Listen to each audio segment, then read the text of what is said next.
would not be a sinner. I tell you the reason why.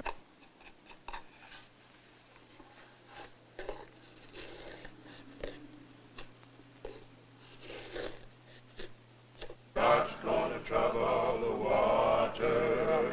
God's gonna trouble the water.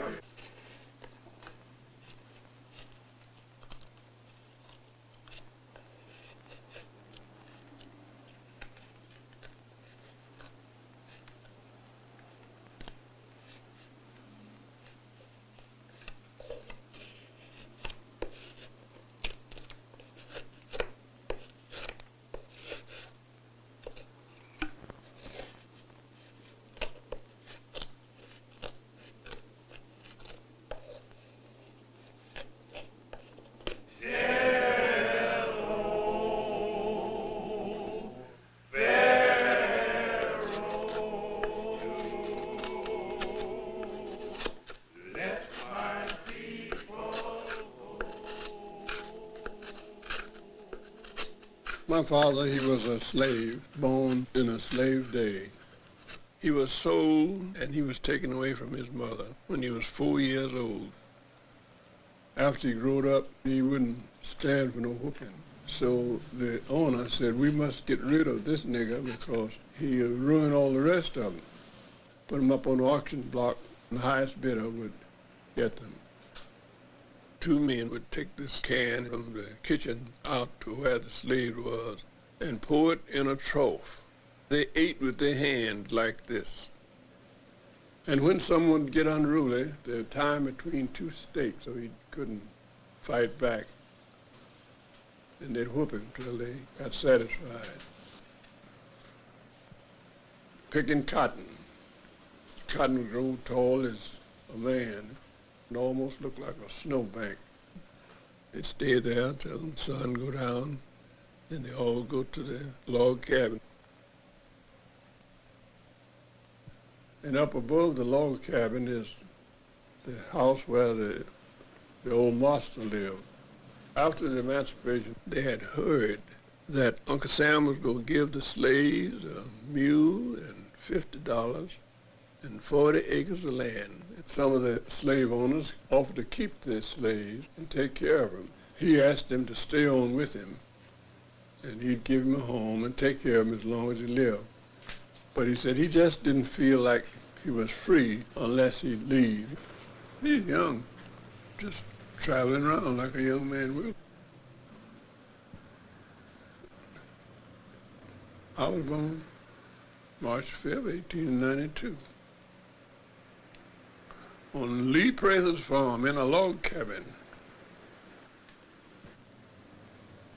I loved the woods, always did. It seemed like it's something out in the woods I enjoyed better than mostly anything. I liked to catch snakes and frogs and lizards and streak fields, play with them, but I didn't kill none of them. I just played with them until I got tired, go find something else. So one day I caught a cottonmouth, and my dad happened to see me with this snake. He was afraid of a snake. That old man ate me up and told me if I ever caught another snake, he'd kill me. And I said to myself, if I knowed my dad was gonna whoop me like that, I'd have held to that snake, because he wouldn't come to me as long as I had that snake. He'd back it up, tell me, put that snake down, boy. I looked at him, finally I put him down. Come here. Oh my goodness. And that broke up the kitchen of the snakes. Out there on the farm, never dreamed that I'd ever be in a city. I thought home was every place I'd ever be. But I was a black sheep of the family. I left the farm because I didn't like it. It was too long between paydays. I ain't never liked work. I always did like to shirk if I could. I said, well, when I get large enough, I'm gonna leave this farm. Kind of like the prodigal son, I left home and went away, seeking what I heard about the bright lights of the city. I I had heard the other boys catching train, go to different places. I said, well, if they went, I could too. And I went back to the railroad and caught me a train and went to Jackson, Tennessee. And I didn't know where to try to get a room or nothing. I slept in boxcars and anywhere I could get under the bridges, on the train, on the track. Sometimes I'd go out and just lay my head on a root of a tree. Back in them days, whites in Mississippi was just unbearable. They would just do too much that any man with manhood couldn't take. A colored boy killed a white man one Saturday morning, and there was an angry mob looking for that Negro. And the detective walked up to me and told me to stick him up. I put my hands up. I didn't know what it was all about. I asked him, what's wrong? He's kind of cussed until you find out. Marched me down to the jail and locked me up. Finally, they sent for a man to come to identify me. And he come back there and said, come on up here, nigga, let this man look at you. I went to the window. He looked around at the fellows. Said he sure looked like him. He could pass for his twin brother, but he's not the one. I said, mister, what is it? And this old man, he said, nigga, now you get out of town, because if this angry mob see you, and you look so much like the damn nigga that they're looking for, they'll mob you before you be identified. And at that time, I knew what the life of a colored man in Mississippi was. I didn't try to linger around there. It was no more to kill a Negro and killing a rabbit, because there wouldn't be nothing done about it if he did something against a white man. So I knew the best thing for me to do is take it on away and I would go home where I was known. I said, my mother's prayers and my prayers had caused that little detective to lock me up to save me from that angry murder mob. A true-to-life story that happened to me over 54 years ago.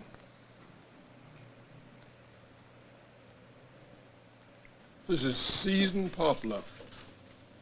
You don't see much wood like this nowhere anymore. And it's strange how that I can have the same size of wood and same type of wood, but only sometimes the picture that I want to make, I can't see it in only one piece. But it seems as though I can see the picture that I want in this piece. It's depicting a tree, and it's an acorn tree. I heard a man tell a story about a hog. He was talking about how a hog would eat the acorn that fell from the tree, but he never looked up and see from whence it came. So I thought it was a nice subject, and it's formed in my mind like this. And I got this piece of wood. It's very hard. I hated to find a hard piece of wood to see this picture in. But this is the piece of wood that I saw it in, and it's up to me to dig it out.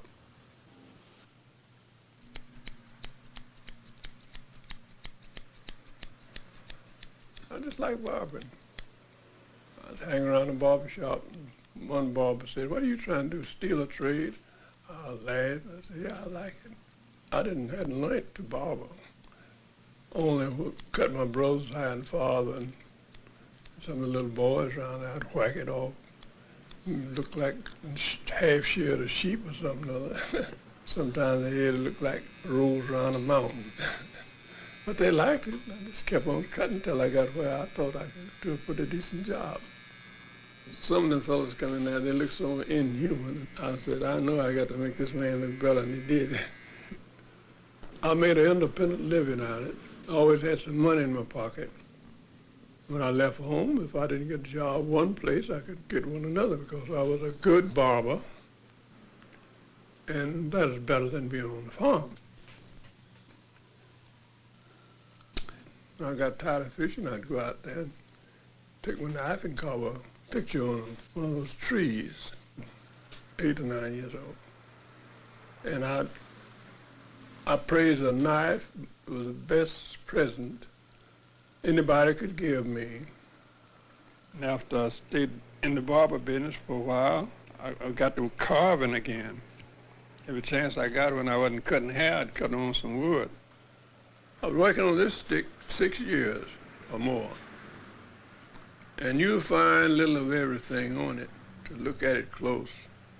It's a hard piece of work. It's a Q stick. It represents every state except Hawaii and Alaska. As the customers come in the shop, I'd ask him his trade or his sport or his hobby or where he lived. And if he's from Massachusetts, Ohio, or anywhere, I said, what's your trade? And he'd tell me and I'd put it on the stick. And as you look at the stick, the more you look, the more you see. One day at home, I saw this little piece of 2x4, and I picked it up and began to carve on it. It come out to be a little elephant. And I sandpapered it and showed it to my wife, and she looked at it and said, oh, that is cute. And tied a little ribbon around its head and set it up on the mantle. I said, if you like that ugly thing that well, I'll carve you a zoo. And I began carving every animal that I'd ever saw in the circuses and in the parades and street carnivals, and cows and horses and dogs and squirrels and any kind of animal that I could think of. Sometimes I'd see some animal in a paper or in a magazine, I'd carve it. Being in the shop, men would come in and tell me, you can't carve a lion, or you can't carve a tiger, and different things. I'd carve it. And sometimes some of the fellows didn't like what I had, so you have to carve that again, that ain't right.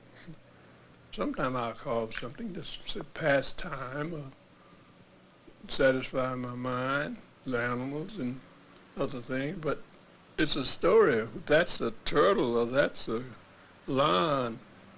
Even in the first chapter of Genesis, that everything God made was good and very good. And I did have in mind, if I didn't sell these little animals and different birds and things and snakes that I carved, someday, if it is pleasing to God, I would make an ark. I trust in God. Wherever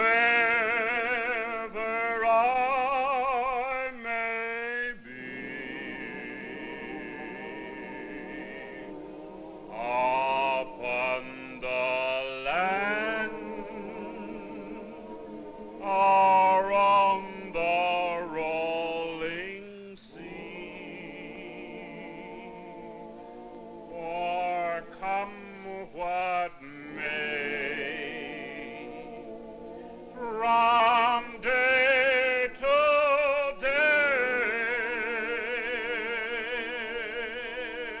my heavenly Father watches over.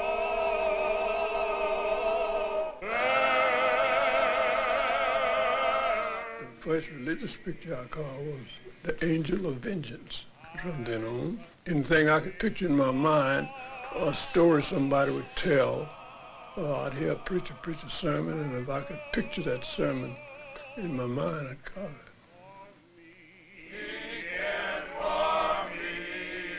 On the mountain blaze,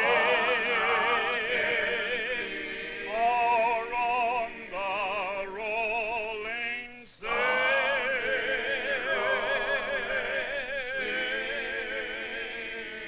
oh, billow roll, he keeps my soul.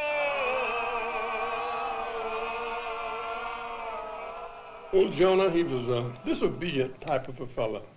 He didn't want to take orders from God. He told Jonah, I want you to go down in Nineveh and preach to those wicked people. Nineveh was a bad place, and Jonah didn't want to go down there among all those bad people. So he decided within himself he wouldn't go. And he got in the ship going down to Tarshish. He got out on the high sea, the wind began to blow and the thunder. Easy, thought about to be shipwrecked. So they found old Jonah down there hidden. And they said, if you throw me over, the sea will become calm. So they tossed him over. But God had prepared a fish. Some people said it was a whale, but I don't know what it was. But the Bible said God prepared a fish, and it swallowed old Jonah up, and it stayed in the bottom, in his stomach, 3 days.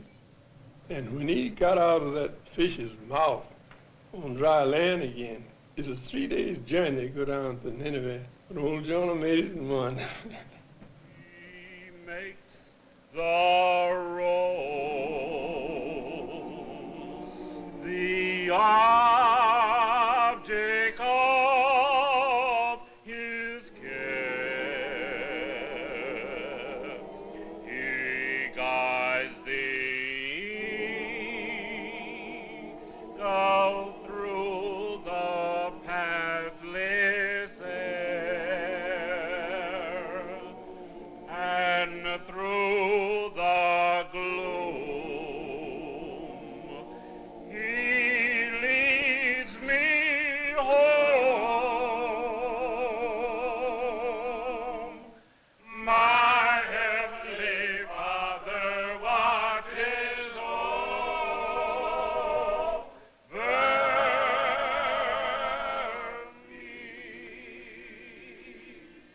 I trust in God.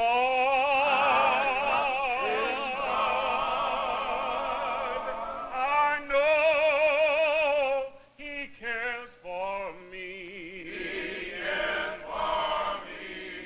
On the mountain bleak,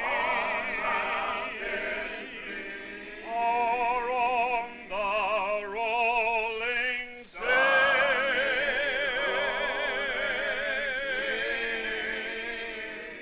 Though billows roll,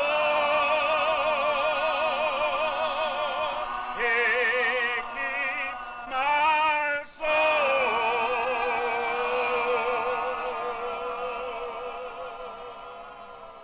My heavenly Father. The Book of Wood, some of the work that we did in 1934.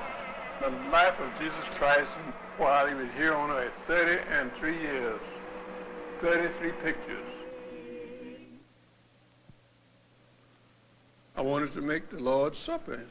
I have some more wood, but this is the only piece I could see this picture in. My wife's board where she made biscuits. So finally she let me have it. And I started carving it on it. I was glad she consented to let me have it because I didn't hardly think she would. She had it a long time. I made a mini biscuit off this board. So she let me carve on it. And as I carved and it was revealed and it came out so beautiful, she was well satisfied.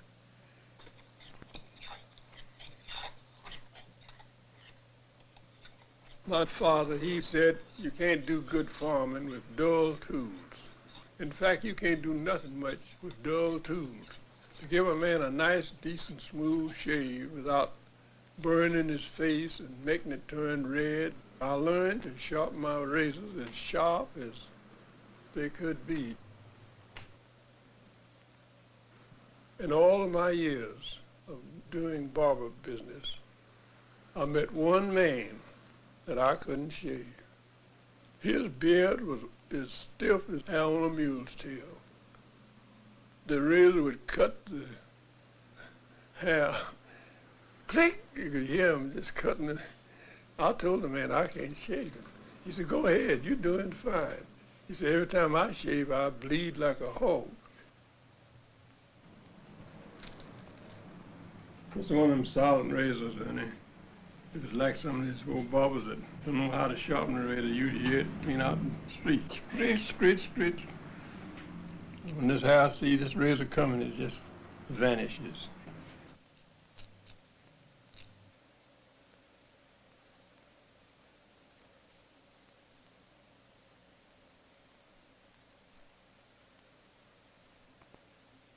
I can't use a dull razor, and I don't do good wet carving with a dull knife.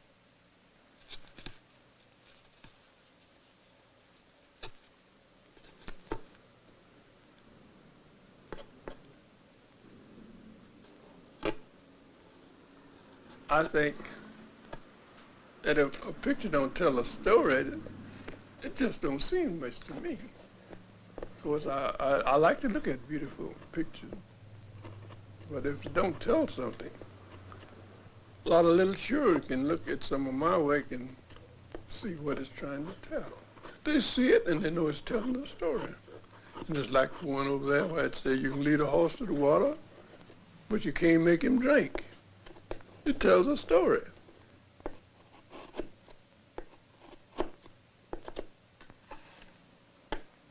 A lot of times I hear conversations just like one deacon telling this story.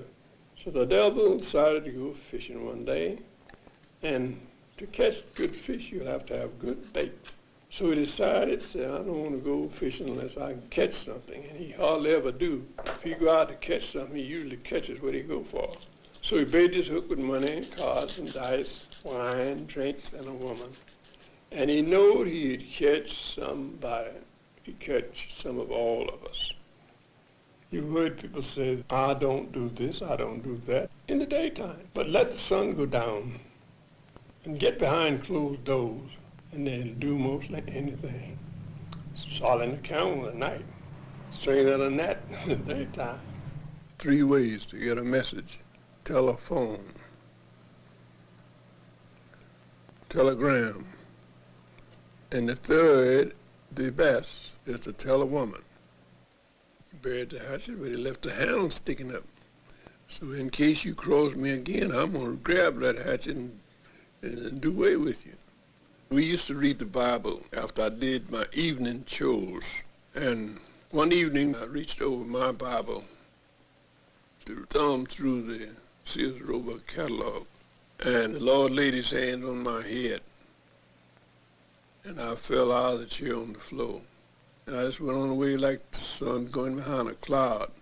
I heard the voice said, I told you to read the Bible and you disobeyed, and I am just showing you my power. And some of the old timers came on and examined me. I didn't have no heartbeat or nothing, and they pronounced me dead. While they were there talking, I came back like I went away. I said, hush, Mother, I know what's the matter. It is bad to disobey God, because we are powerless creatures. He can just touch you and you can lay down and die, and he can touch you and you'll live again. I said, Lazarus was dead and laid in the grave. He has the same power now that he had then. He can speak and man will live, and he can speak and man lay down and die. I like that.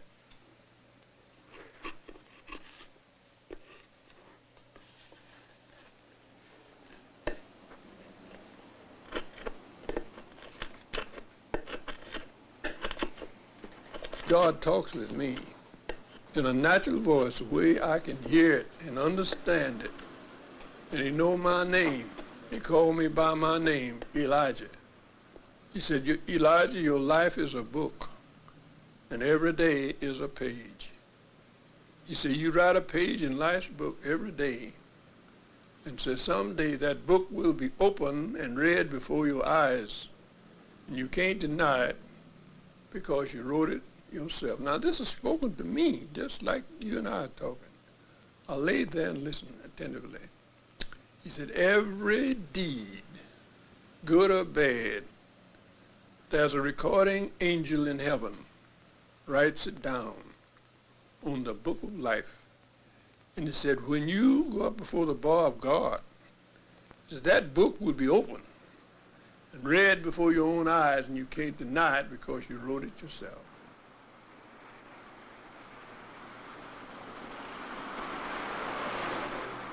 I was seeking my soul's salvation. And he spoke to me and he said, Elijah, I'm going to show you how a sinner died. It was the most miserable feeling that I'd ever had. I was squirming, and it's almost like a worm in a hot fire.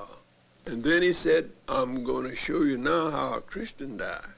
Looked like I was just laid out, just laying there, sleeping away, looking at the most beautiful place I ever saw in my life. And I couldn't hold my peace. I had to let it out. Praise his holy name.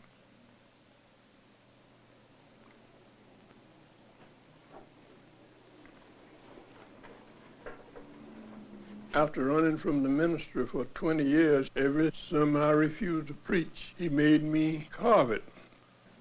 As my wife told me, God made you preach every sermon in wood. I be carried to the sky on flowery beds of Eve, or while the others fight to win the prize and sail through bloody sea. Don't you let nobody Turn you around, turn you around, well, turn you around. don't you let that